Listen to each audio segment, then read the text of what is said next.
घर ही कोणत्याही व्यक्तीच्या आयुष्यातील सर्वात मोठी खरेदी असते. हा मोठा खर्च असतो. त्यामुळे घर घेण्यासाठी बहुतांश लोक गृह कर्जाचा आधार घेतात. गृह कर्ज हे सर्वात दीर्घ मुदतीचं कर्ज असतं. बँका साधारणतः 30 वर्षापर्यंतच्या कालावधीसाठी गृह कर्ज देतात. मात्र गृह कर्जाचे व्याजदर सर्वात कमी आहेत. जर तुम्ही गृह कर्जासाठी अर्ज करणार असाल तर लक्षात ठेवा की यासाठी बँका अनेक शुल्क आकारतात. ते शुल्क कोणते ते आपण जाणून घेऊया. सर्वात आधी प्रोसेसिंग फी.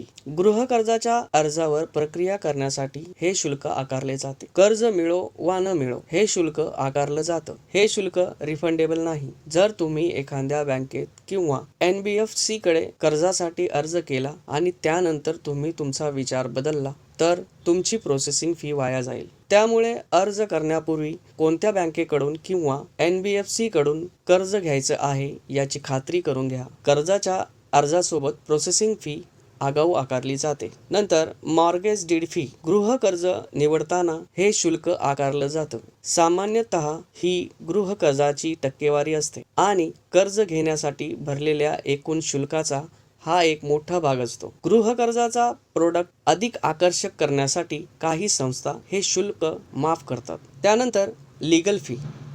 बँका किंवा NBFC मालमत्तेच्या कायदेशीर स्थितीची तपासणी करण्यासाठी सहसा बाहेरील वकिलांची नेमणूक करतात. त्यासाठी वकील जे शुल्क आकारतात ते वित्तीय संस्था त्यांच्या ग्राहकांकडून आकारतात. मात्र संस्थेनं मालमत्तेला कायदेशीर मान्यता दिली असेल तर हे शुल्क लागू होत नाही. त्यानंतर कमिटमेंट फी. काही बँका किंवा NBFC कर्जाची प्रक्रिया आणि मंजुरीनंतर निर्धारित मुदतीत कर्ज न घेतल्यास कमिटमेंट फी आकारतात. हे एक शुल्क आहे जे अवितरित कर्जावर आकारलं जातं. हे शुल्क सहसा मंजूर आणि वितरित रकमेतील फरकाची टक्केवारी म्हणून आकारलं जातं. त्यानंतर प्रीपेमेंट पॅनल्टी. प्रीपेमेंट म्हणजे कर्जदार कर्जाची मुदत संपण्यापूर्वीच कर्जाची रक्कम फेडतो. यामुळे बँकेला व्याजदरात तोटा होतो. त्यामुळे हा तोटा भरून काढण्यासाठी काही बँका काही प्रमाणात हा दंड आकारतात. वेगवेगळ्या बँकांमध्ये हे शुल्क वेगवेगळं असतं. काही बँका हे शुल्क आकारतही नाहीत.